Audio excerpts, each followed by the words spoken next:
Welcome to the Let's Get Cozy Book Club podcast. This week we're chatting with Liz Vidulich. So grab a blanket, a warm beverage, and cozy up. I have my warm beverage, as Oh, suggested.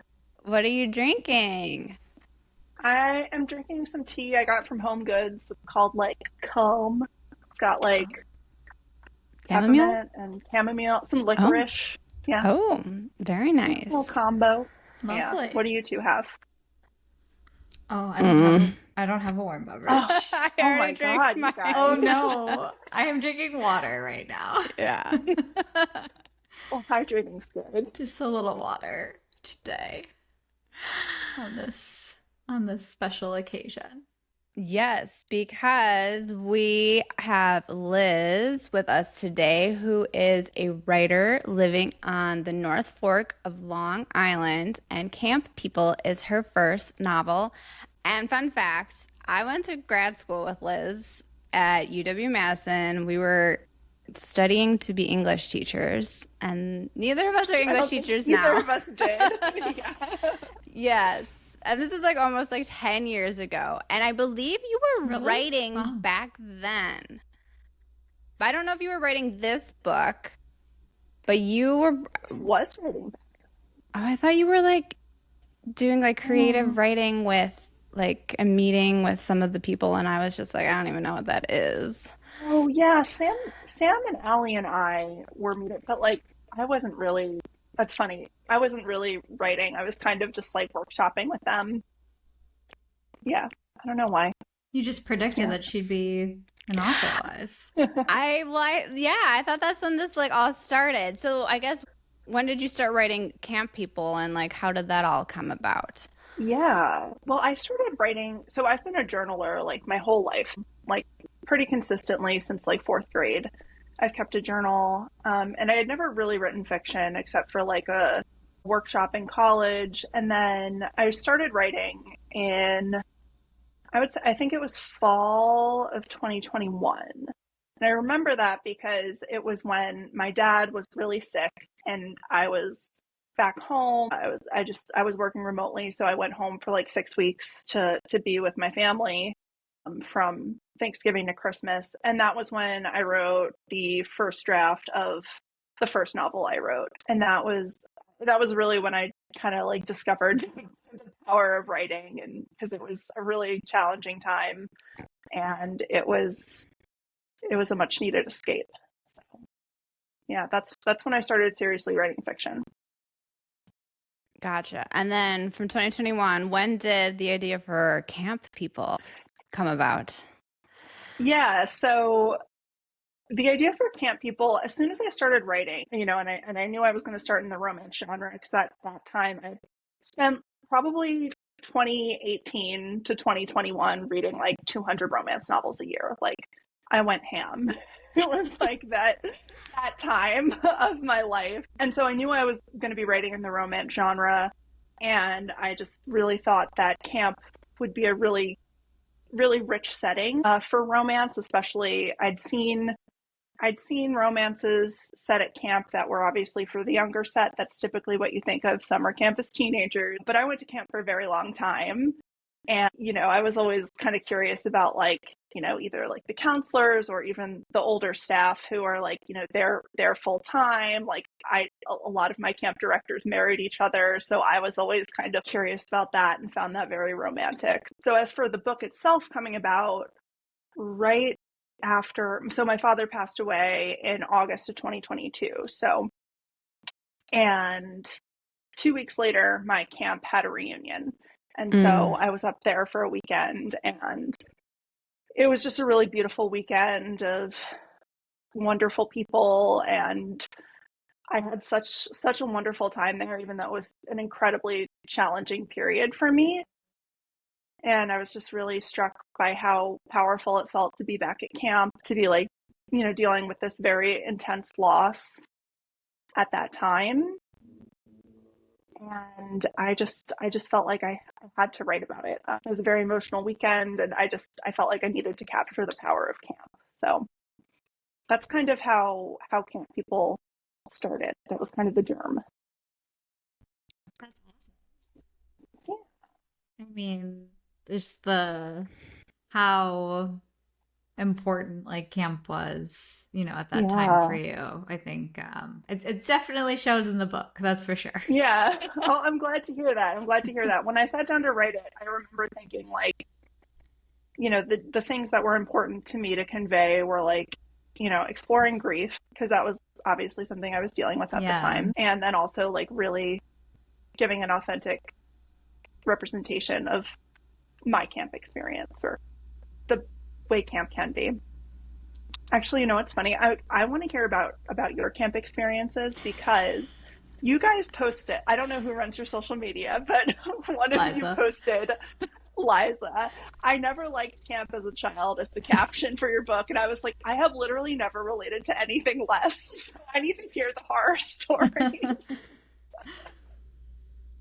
Yeah, well, I was gonna say, because like you kind of start the book with like there's two things that I know about the world that you learned both from summer camp, and was like hot weather pretty much makes you like crazy, because yes, and I agree with that. And then the other one is like there's like a magic at camp, and like wanting to like keep that magic alive, and I feel like that's like what you were trying to do with this book, like bring that magic to life. Is that kind of like what it was? I mean, yeah.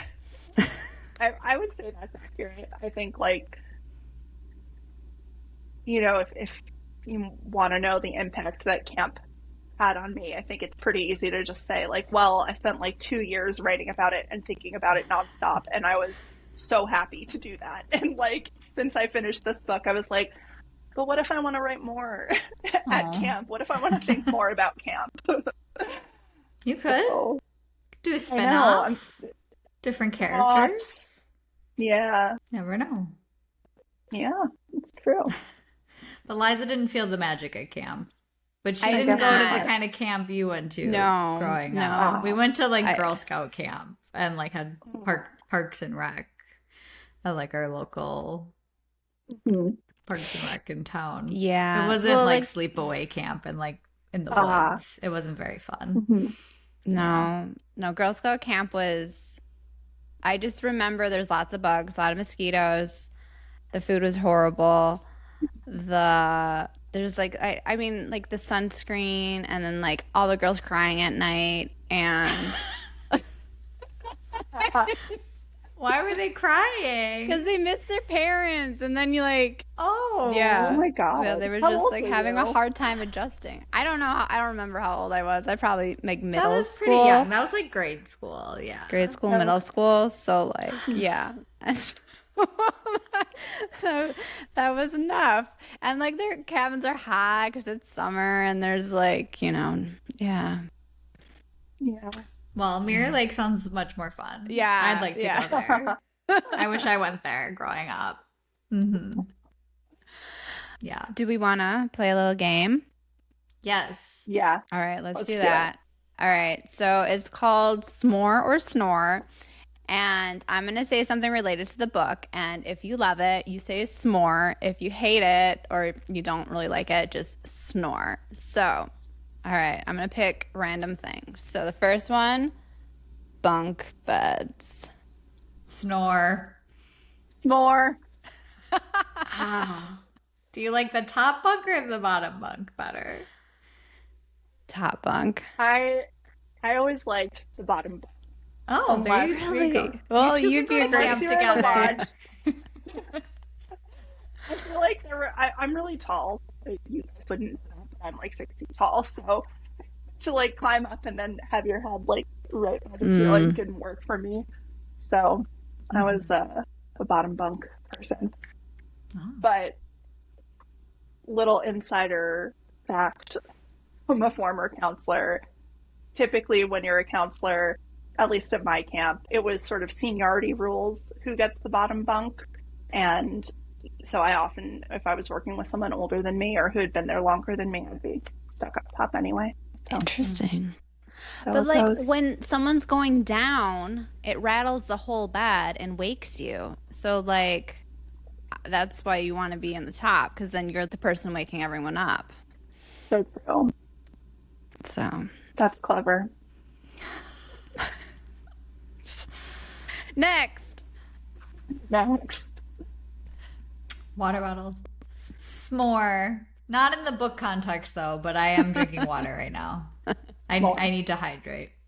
Yeah, hydration is good. Especially at camp. I was gonna say, was Paige's job at a water bottle tech company? Where did that come from? Why? I don't really know. I mean, Oh, it okay. wasn't. No, I mean, because it was. I think. I mean, if we want to get into it, like it to me, it felt important that she was doing something that was like kind of shallow and like not all that interesting or evoking of her passion. And you know, I mean, I'm not actually on the job hunt right now, but like I'm always passively on the job hunt because it's how it works when you're a millennial, in my experience. I don't know. I feel like some of the things you come across, like, yeah, water bottle technology, sure. Like, how are you Yeah. hiring, a whole startup for this? But you are. Yeah. Yeah. Oh, this one I'm excited about. Not for me personally, but s'more. It's more. The character in the book, Paige and her best friend Lola, on their first year as counselors, they got Their second year as counselors, yeah. matching tattoos of Adirondack chairs. And You said it. You I got said it correctly. I think Practiced about it in it the so mirror hard. before this. And yeah, did you get one when you were a counselor, or? I did not get an ass tattoo when I was a counselor. I do have a camp themed tattoo. I have a mountain Oh, range on my rib cage. Oh, that's cool. Yeah, I yeah, like I'm that. happy with it. It's like really old now. I'm old. I got it when I was still at camp. So. But yeah, no, I've always wanted an ass tat. I have a friend, actually a camp friend, who has a yin yang on her ass, and it looked so good. I was like, oh, hell yeah, All right. S'more. more. oh, this Crocs. Snore. Crocs. I don't like Crocs. Do you wear Crocs? Ah! Too I bad know this Lily's is not an here. She likes Crocs. She does. She I'm wore more of like a Crocs. No, this Chacos is person. an audio medium, so I will announce that I held up a pair of Crocs that are under my desk right now. I love it. Okay, so that made it in the book. I love it. Yeah. I wonder if I'm just gonna s'more all of them because it's from the book. Probably. All right, this one. Can you read? S'more. Skinny dipping. I might say snore. I don't know. Not my favorite activity. S'more. Liza, you have to answer too. Let's hear what you have to say. I like a swimsuit on. Yeah. I I like mean, not like water. every time I like swim. swimming, but yeah. Yeah. I could see it be at camp though. I mean, like maybe more as like a child, that would be more fun, but I don't know. You know, I've never skinny dipped at camp for whatever reason. So I'm sure people did, but Yeah. I was never involved. Oh, well, we can go into this one. Bucket list. Bucket lists. S'more. I like bucket lists. You know, it's funny. This one I would actually probably put Snore. I'm not a big list person. I love a list. I like a list. What is on your best summer ever list, Liz? My best summer ever list. I guess my current best summer ever list is like spending as much time outside as possible, not looking at screens, lots of reading, road trips, cold water. Nice. Yeah. What about you On guys? the oh, sorry. Now I was gonna ask, on the North Fork, are you by the water or are you more inland? No, we're right on the water. Yeah. Oh, nice. Yeah. That's lovely. So there's opportunities for skinny dipping. That can make the list. That's true. And regular swimming. Yeah. What are your BSC lists? Lydia.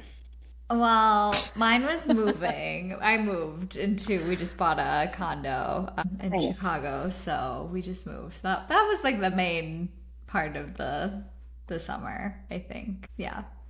One thing on my best summer ever list was successfully moving and settling into our new home.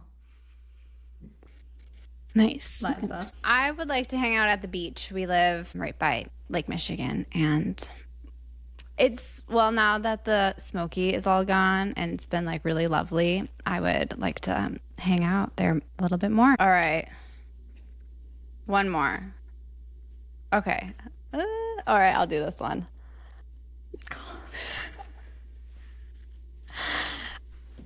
Is Snore. summer camp a cult? Oh, I didn't let you snore or s'more. On cults. I would snore on cults. But is summer camp a cult? Oh, is summer camp? No. Although, honestly, talking to you guys, maybe it is. Because I'm like, yeah, of course you go skinny dipping and, like, you wear the Crocs. Like, that's what you do. That's what you do as a human, How it's been drilled into me since I was 10. Yeah. No, I don't know. I think that, like, that's always the joke is, like, new people come and they're like, what the hell is going on? Like, this is weird. Like, if you don't grow up in it and, all camps have different traditions. It's probably like, I don't know, maybe, I guess I could equate it to like different, when you go like, let's say to a partner's family for Thanksgiving for the first time, you're kind of like, oh, this is how you do it. My sister-in-law always tells the story that the first time she came to Thanksgiving with our family, she was like, her observation was, you guys are obsessed with dogs. And we were like, what? No, we're not. We're like normal about dogs. And she was like, okay, well, like the big event wasn't watching football. It was watching the National Dog Show. And then, your cousins who came brought their dog. And then random people came over to have a play date with their dogs at your backyard. Like, you guys are obsessed with dogs. And we were like, love that. I guess we're obsessed with dogs. But never knew. That's a good call. Normal. Yeah. Yes, dog cult. Do you have a dog, Liz? I do not currently have a dog. I grew up with a dog. Right now I have 2 cats. Nice. Yeah. Lydia has a dog. I do. I have a corgi. She's a handful. Cute. But she's Oh my precious. gosh. Oh yeah, you guys posted about the mascots. Wait, was there a cat there as well? Did I make that up? No cat. Someone have a cat? It was another dog, 2 dogs. I believe there to be a cat like cat. dog. Oh, okay. Lilo. But yes, she's the other dog. What about you guys? Do you guys think summer camp is a cult? I think it has cult like tendencies. There's a lot of like chanting and like songs, I feel like, too. True. But it's like it's a good cult. The intentions are good. I mean, when you were talking about like family cult things, Lydia and I, we grew up very Catholic. Like we went to Catholic grade school and things like that. And my husband thinks we grew up in a cult because for him, like organized religion is very culty. So you started going to camp when you were 10 and then like all through high school and that was just like what you did every summer? And was it like the whole summer? How did like this work? Yeah, so when I was a camper, I went for like 2 weeks or 4 weeks. And so that was when I was like 10 to 15 or 16. And then the summer I was 17, for the next 4 summers, I went for the whole summer. So that was like a week of staff training and then 8 weeks of camp. Because you were a counselor at that time? Yes, Okay. Exactly. Yeah. Wow. Yeah. was a lot. I think about it now and I'm like, I was very tired all the time, but I was also a teenager, so I Yeah. did not care. Well, I guess I'm kind of curious. Like, I can see, you mentioned your father's passing, and that's clearly, part of Paige's story as well as is dealing with like the grief of the loss of her parents. I guess is Paige like based on you, or are there certain traits of Paige that are based on you, or is she Mm, just someone? Is she based on anyone, or just that theme you wanted to explore through the main character? no, I wouldn't say she's based on me or anyone I know. I think that probably for all my characters, none of them are really based on anyone in particular, but they all do feel like people I could have known from camp in one way or another. I think with her, I I like I said, I've had this idea of like summer camp. That's like a very rich setting, for romance. And I also sort of had this thought of like, absolutely, there are people who like make careers in camp, and that's great. And also, absolutely, there are people who keep going or stay because it offers them something really comforting that they need, or they're avoiding something. I don't know. My friends and I joke like, we had one friend who like went back summer after summer, and like she even jokes about it too. But she's like, the summer she was 24, she was like, this is getting weird. I know this is getting weird. So, you know, it's I just started thinking about sort of like how or why would there be a situation where camp is both good for someone and also potentially a little toxic for them because it's enabling maybe some behavior that's not helping them, in the grand scheme of their life. So that's kind of how I started to think about Paige and sort of what circumstances those might be. And I'm sure there were, so many different ways and reasons someone could end up in that kind of situation. But again, given that I was really like focused on writing about grief and thinking about grief, it felt very natural that it would be a significant loss that would have been what led her to really cling to camp. I wanted to talk about the romance part of camp and where like Oliver kind of came from and how he definitely helped Paige grow up in many ways and also kind of pushed her a bit like out of her shell and helped her kind of move through her grief. And he was also like very sweet the whole time. He was like a very steady, sweet, non-toxic male main character, which I really appreciated. So like where did like Yeah. he kind of come from and like Well, it's funny. I think, like I said, when I started writing the first book I wrote, which is, I didn't do anything with that. I wrote the first draft and then I was like, this kind of sucks, but at least I know I can write a book. I was kind of coming off on really just like obsessively reading romance for a number of years. Like really, again, since my dad got sick, I really found that to be a comforting and sort of healing hobby, just escaping into romance books. And seeing a really hopeful and beautiful story for characters who were going through really challenging things.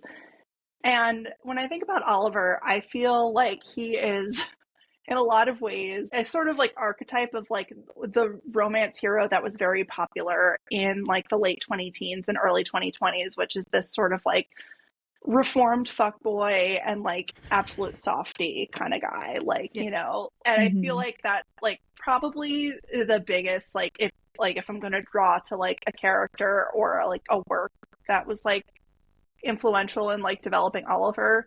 Have you guys read Beach Read by Emily Henry? yeah. Yeah, Read that one, but I've read a lot of her books. Yeah. it's Hmm. fabulous. It's so good. I think she really just like changed the Hmm. direction of contemporary romance when that book came out. The male main character in that, I think, very different from Oliver, I would say, but similarly like, guarded and performative and very sweet Hmm. and very kind. Yeah. Hmm. I felt like reading your book kind of reminded me of an Emily Henry book a little bit. That is That And is I such think a you'll be compliment. just as famous, so don't worry. Oh, I don't know if I want to be as famous as her. It seems like it's been a rough ride for her. Okay, so Paige and Oliver both suffered a traumatic brain injury. Paige had a concussion when she Mhm. fell rock climbing, and Oliver had like a water skiing accident. Mhm. Where did that idea come from? Have you suffered a traumatic brain injury? I feel like there was like a lot in there about that. And did Huh. you have to do like some research for that to Yeah, write so it? I have had concussions. I've had two. Neither of them very bad, but so like I know a little bit about concussion protocol, and a friend of my brother's had a quite bad concussion where I wouldn't say similar. The part that I had known about from him was he had a significant amount of time where he basically couldn't do anything, couldn't look at screens, Wow. Yeah. couldn't tax his brain really in any capacity. So it was just lying in bed in the dark. So that was like something that I had sort of known about. Actually, the first thing I knew about Oliver was that something had to kind of have humbled him in the time from when he was last at Mirror Lake to when he comes back. And at the time, because I already knew he was a nurse, I was going to make his inability to smell or eat related to a bad case of COVID that maybe he contracted at work. And then I just didn't want to write about COVID. Like, we don't, we don't like Yeah. that in our fiction.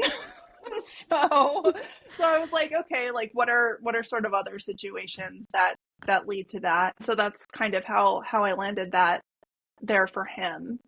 And at that point, I had already written about Paige's fall and the concussion and shoulder dislocation. It was kind of a nice way, I felt, for there to be another kind of like connection and a little bit of like Yeah. foreshadowing about sort of his experience. Like, he knows a lot about it, obviously, because of his career, but also has personal experience with it, which is going to impact the way he cares for her in that moment.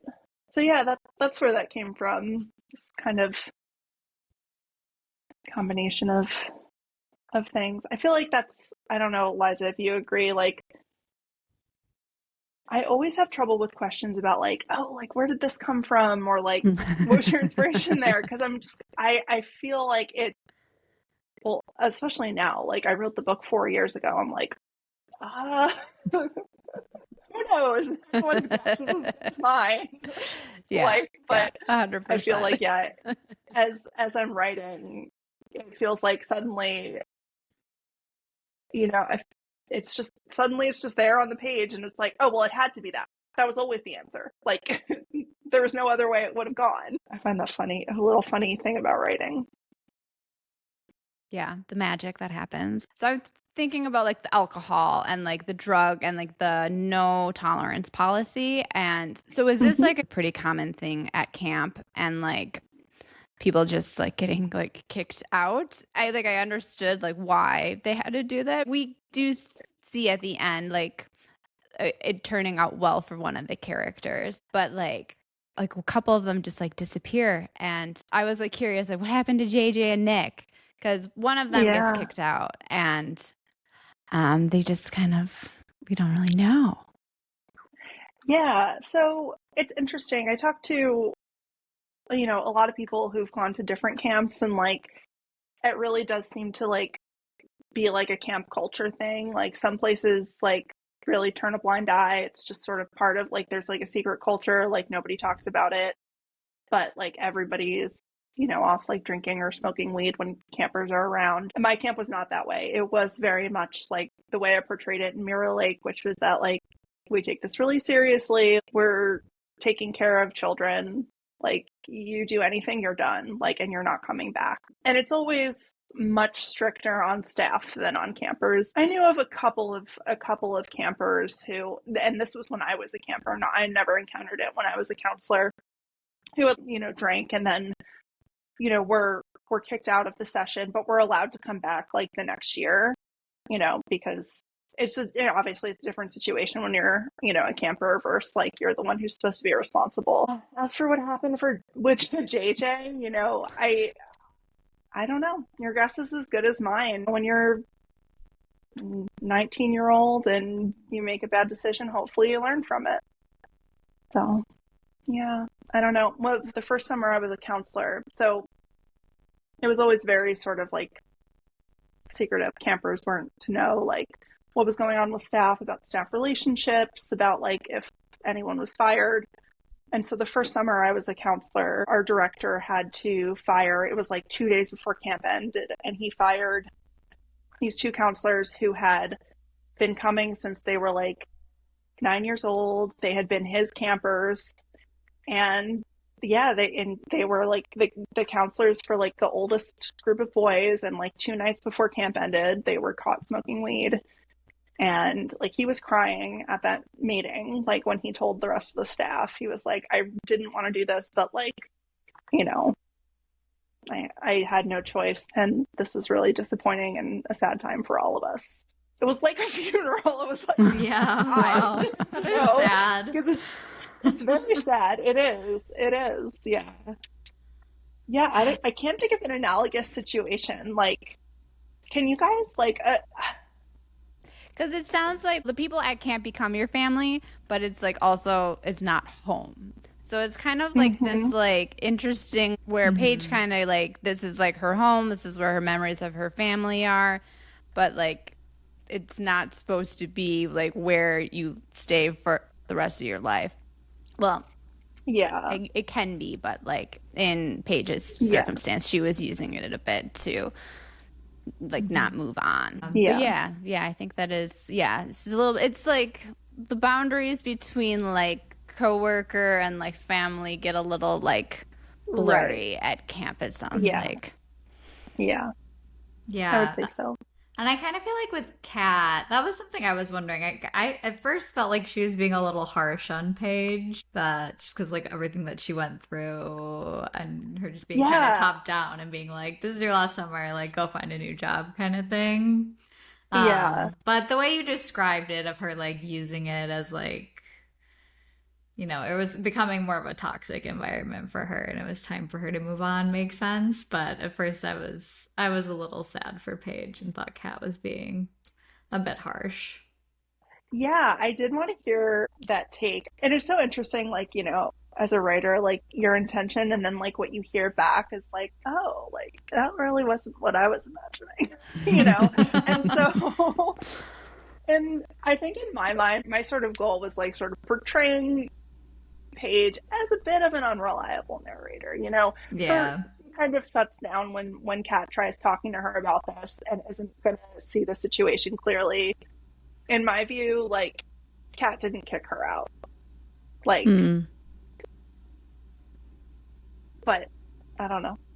That's so Paige's, like Paige yeah, like decided that this was her last summer on her own, and or a little bit of both. Well, I think the way I see it is like, you know how like memory is, and like tense situations, people will cling to a narrative that feels the most comfortable to them. So I think in my mind, you know, and I mean, I'm spitballing here.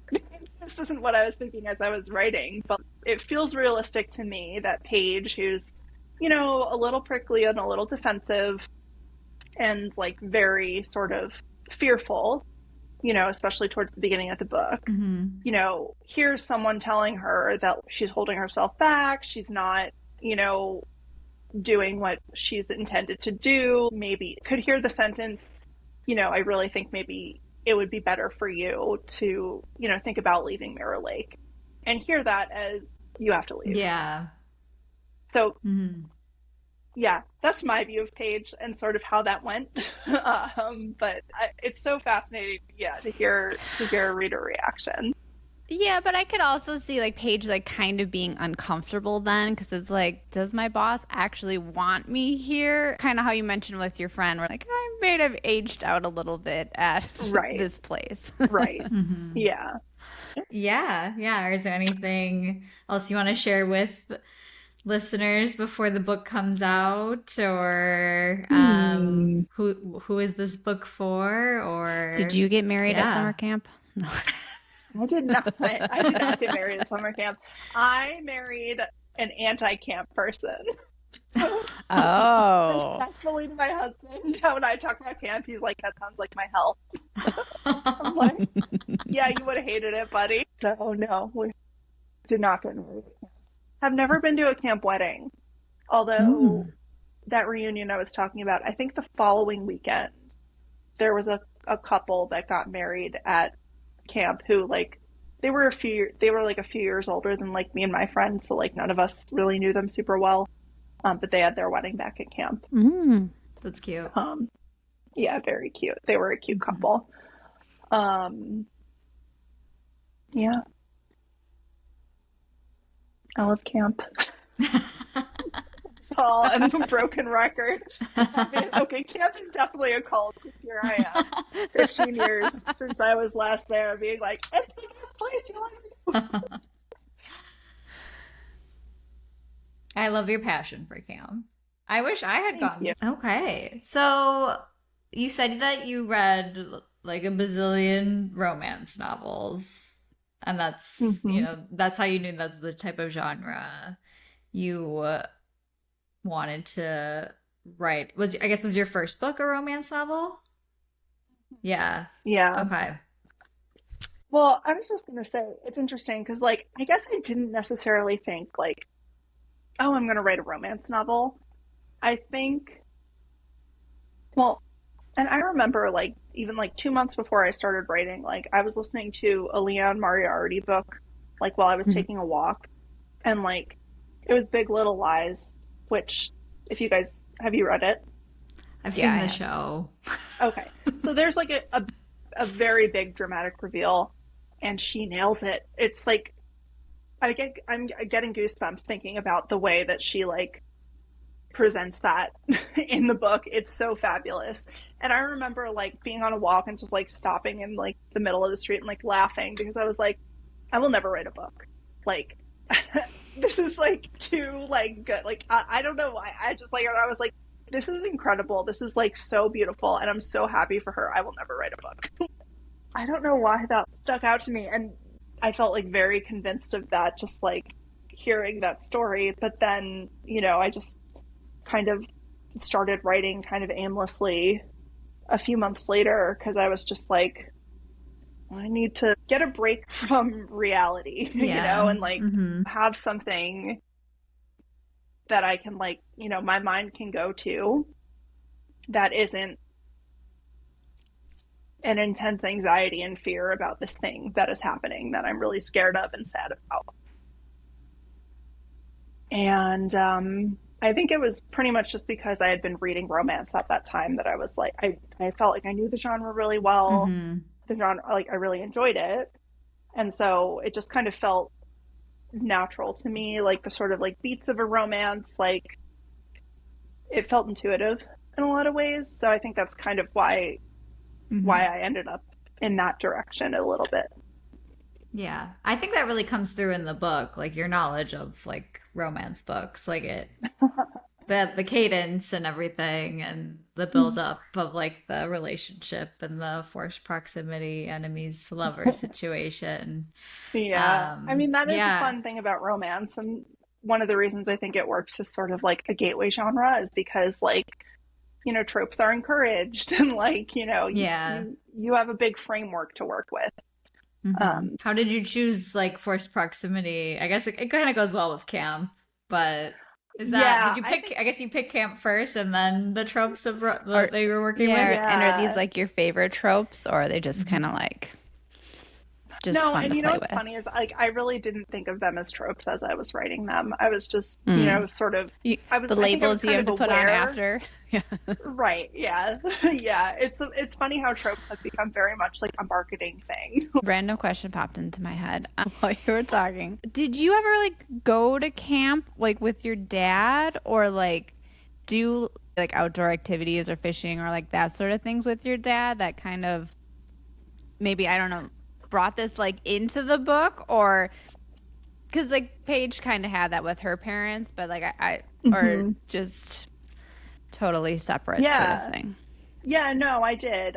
So actually the summer camp that I went to also does like year-round programming. And so we used to do like father-daughter weekends with like this group through the YMCA at home. And so like we'd go up there twice a year, me and him on the weekends, and that was always really, really sweet. And then The summer that you're 16, at my camp, you do a big backpacking trip as part of your counselor and training Oh, experience. cool. And I was a little nervous about it. So, like, the Memorial Day weekend before that summer, my dad and I went on like a 4-day backpacking trip. And, that's a really special memory too.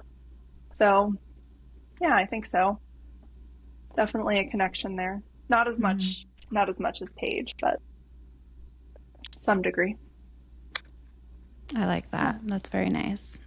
I don't think Yeah. we ever did any camping stuff with our father. We're not campers, really. No. Well, if you don't like bugs, it's a bad time. Yeah. We did like different kinds of trips, but no camping trips. Yeah. Yeah. I'm curious if this is kind of a Liza woo-woo question, but like if like the water is like part of your creative energy, or what are some of like the things you do when you're feeling like creatively drained, to kind of help inspire you to write or journal or create? Good question. I think She goes skinny dipping. has that happened? Yes. Actually, it's funny. The book I'm working on now, I do have a character who is a romance author, and I'm kind of I'm in the first draft, so I have no idea how she'll evolve. But right now, I have her like, every the way I write, everyone kind of starts as a caricature, and she's like, basically, there's a scene where like my main character like finds her after she's like emerged from like the water in like a like 1800s white nightgown like, and she's like, well, I'm working on this reimagining of Wuthering Heights, and like I really needed to feel Kathy, so I had to go like swimming in my nightgown. And she was like, why, like, method writing, don't do that. Like, so I've not gone that far, but I think for me, like, I think a lot of writers, Liza, I'm curious to hear your thoughts. Like, I'm a reader first and foremost. So, like, when I'm not feeling creatively inspired, like, I kind of just take a break from writing, and I'm like, I just have to enjoy, like, get back to a point where, like, I'm reading not in a way where I'm, like, analyzing craft, but, like, I'm enjoying it again, because I think that's what makes me want to write again. Like, if I read like it's homework, like, it can be valuable, but then that's not going to inspire me to write more. So I would say that's definitely a big thing. I'm just a big creative dabbler. I will do, Your vines. I paint, what? The vine, is that how you say it? My zines. Yes. Yes. Yeah. So like, I like to do, little like, manual cut and paste collage projects. I like put together like a zine. I was gonna do it every quarter. I'm on a like 1 a year track. I play the drums. So You play the drums? I do. Me too. Yeah. Well, used to. I'm You trying to get back do? into Amazing. it. Yeah. Oh my God, yes, do it. Oh, it's been so fun to have as an outlet. Yeah. Right, you're inspiring me now. This is good. Oh, good. I'm glad. I love to hear that. Yeah, Liza, and also Lydia. Lydia, are you a writer? No. Mm-mm. Are you the lawyer? I am. Yes. The lawyer. A lot of homework. Yeah. Okay. But what do you do, Liza, for refilling the creative well? I was gonna say, like, getting outside, that helps. Yeah, getting off screens, that usually is a very, very good way. And yeah, I think just reading everything and anything like outside of your genre, that definitely helps too, to see what other people are doing, because there's like so many cool books out there. It's always like blowing my mind. Yeah. I also read a lot of fan fiction, and I really enjoy that because it's just a different kind of writing a lot of the time. Like, nobody's worried about genre conventions, and so it's just like what can a story be outside of the context of like publishing and its sort of like rules. So I always find that refreshing once in a while. Interesting. What kind of fan fiction, if you don't mind me asking? Oh, I will not share the fandom.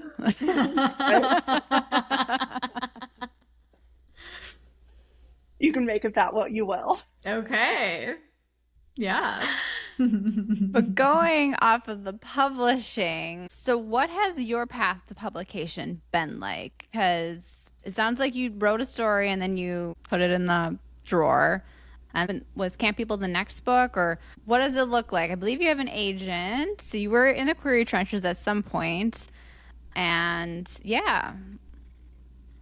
The first book I wrote, like I said, I wrote it, and then I did start working on a second draft, and then I just realized it wasn't going to be what I wanted it to be. I didn't care about the story as much. And then that was around when my dad passed away, and so I was like, fresh project, let's do it. So I worked on the book for about a year, the book that became Camp People. And then, so I started that in September of 2022, and I started querying in January of 2024. So like a year and a few months later. And honestly, the querying process, I mean, it sucks, right? Because like you're querying right now, Liza? Kind of, but yes, very good. Kind of. Yeah. It's a little complicated, but Oh, okay. Okay, maybe you can tell me later.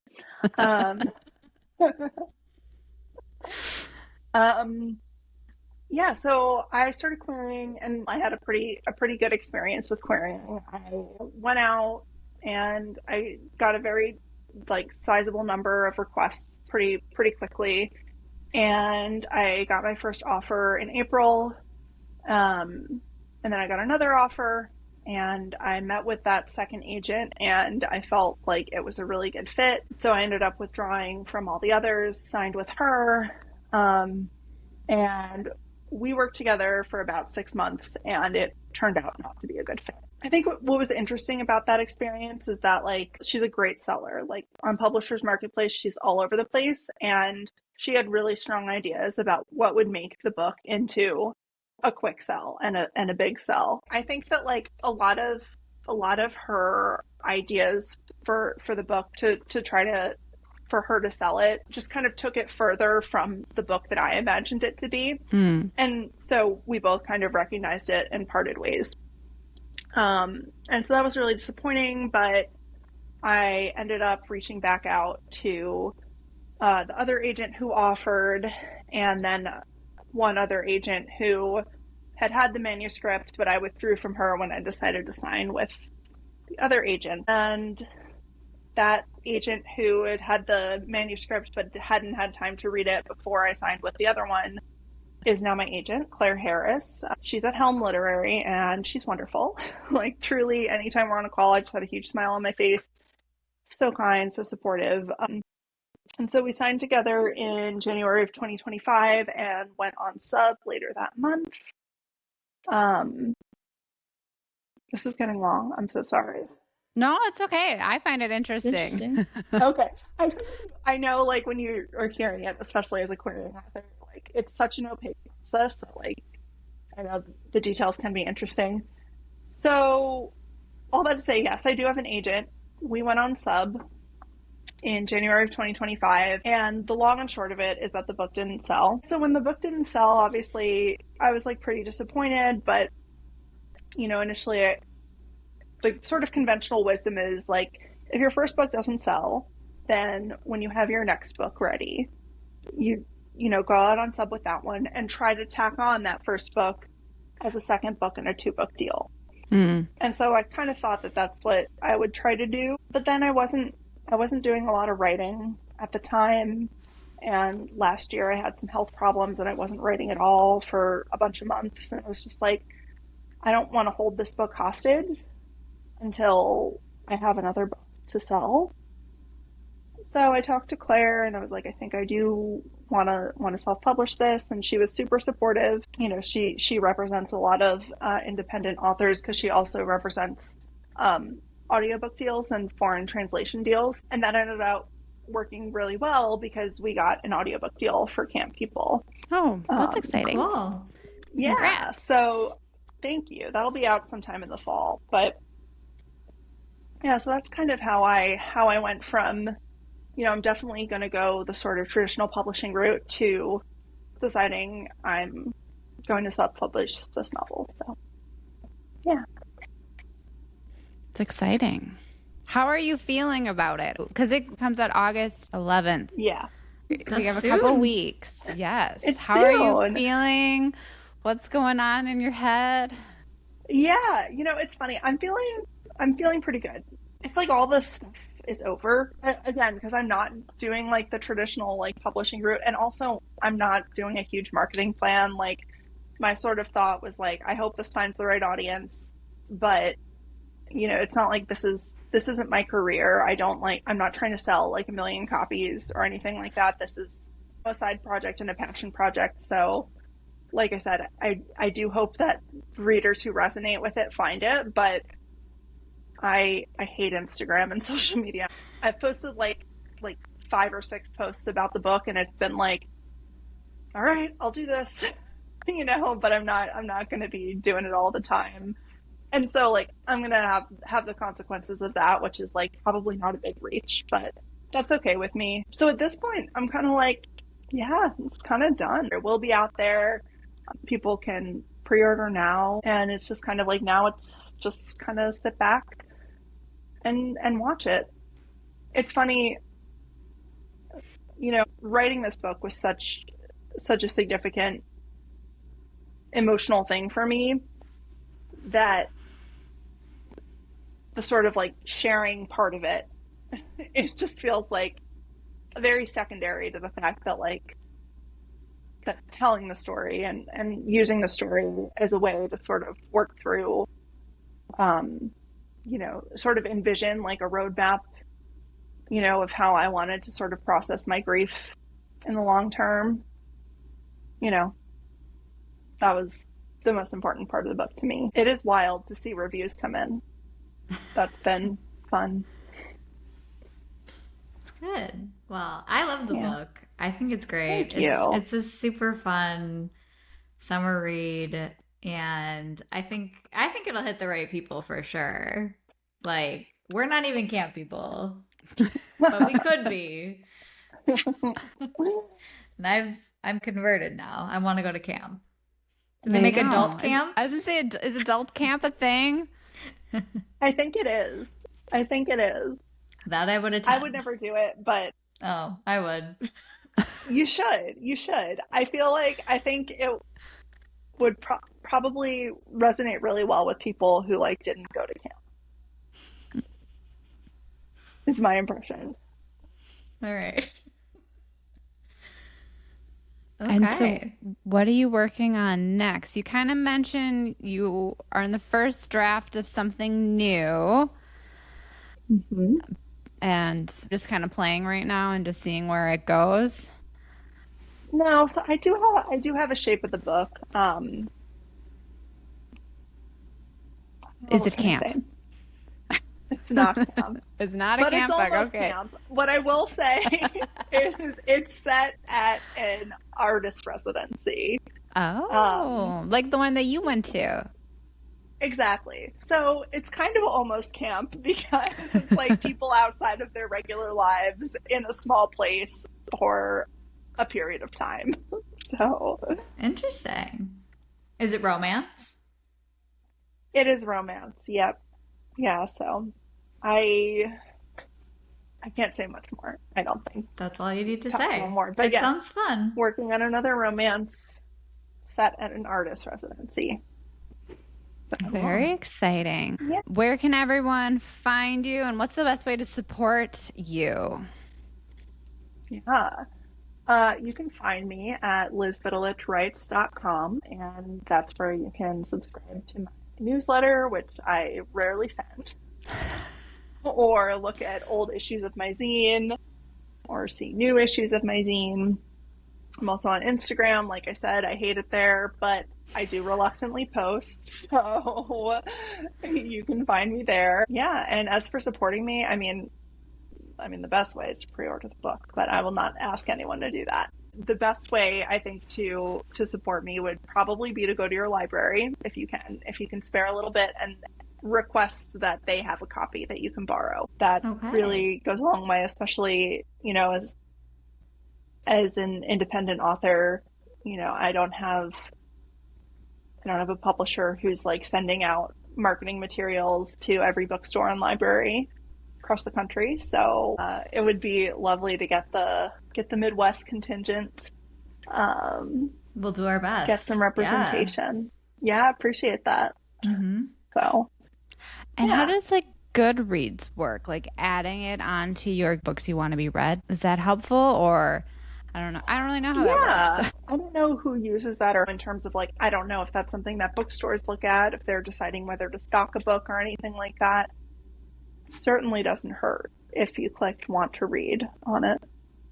Just like if you know anyone who really likes romance or went to camp and think it might be a hit with them, let them know about it. That would be great. Sure. Yeah. Hey. Yeah, I'll be sure to include everything in the show notes so you don't have to worry about remembering everything. Cool. Thanks so much for listening to episode 30. You can find us on Instagram or YouTube at Let's Get Cozy Book Club. Join us in 2 weeks where we will share our thoughts on The Places We'll Go by Kate Wenilovich. Until then, stay cozy. We did it. Yay!